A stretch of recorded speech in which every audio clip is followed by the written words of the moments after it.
defined as a celebrity according to this thing. I've stopped worrying about it because I used to go into my insights on Instagram, and every Tuesday there'd be a massive drop, and I'd be like, what am I doing on a Tuesday that's so bad? And there was nothing really that I could think of. Yeah, and also, do you know what? I've noticed I've started getting a lot of these kind of dodgy followers, you know, ones that are linking to dodgy sites. Are you buying followers? No, I'm not, but I'm now worried. Is someone buying them for me? Have you been to a bot farm? Well, because we talked about doing this once. We once talked about buying a number of followers for... It's not allowed. For someone. Is it not allowed? I don't know what the rules are. Because wouldn't that be funny if one day they had a lot because we bought them, and then one day they really didn't? What I've also heard, I'm not sure if I'm allowed to say this, is you can buy followers for somebody. Like if you really didn't like them. Let's say if I didn't like you, if we fell out, right? I could get you instantly like 1 million followers, and you'd be like, what? And be excited. And then you'd get found out as them all being fake, and you'd get paid off the internet. And then there'd be something out there saying Chris Botwise. I think, it's about connecting with people, networking with other designers, and just building the brand up over time, which is challenging, but, You've done it, you have done it, and your stuff is beautiful, so it is coppercreation.com, it's copper with a K, so it's K-O-P-P-E, and then creation is also with a K, okay, so that's what it is.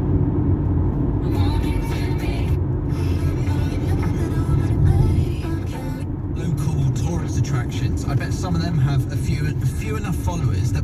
That's really nice, something. It's an absolute minimum, the First Minister says, Zoe, but you would like to have a bit more of a lead-in time with the site. I did if you were going to actually to that clip that you just said. I watched the whole thing, and when she was saying it, I was nodding my head in agreement, and then she came out with, well, we're still closing. Special education, there was no caveat put in for children who require extra, and that is entirely the point of special education, that they require extra.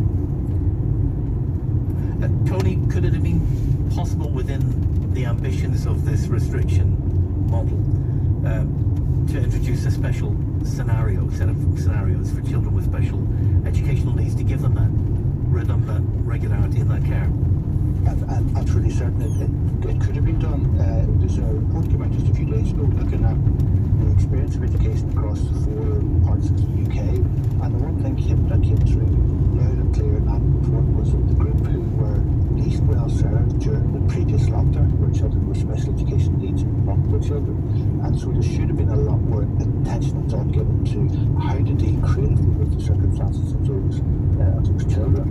But it goes back to the point I made earlier, that I think the mistake up to now is to try and offer a singular solution as if we were just going to get schools back as normal, rather than laying out a number of possible scenarios that might happen as circumstances change, so that people were aware of the sort of things that might need to be done if the worst came to the worst.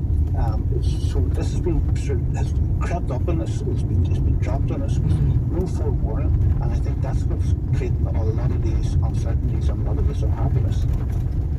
Zoe, thank you very much. And Deirdre, the reality is, Tony's absolutely right there, that this sort of crept up in a sense, and we got this announcement today. But we've been talking for weeks about an impending circuit breaker or a set of new restrictions. We've all known they were coming, haven't we? Yes, I think in schools, I would say the majority of schools have all been preparing for some form of blended learning or remote learning for our pupils. But as I said earlier, it's far from ideal because nothing will replace face-to-face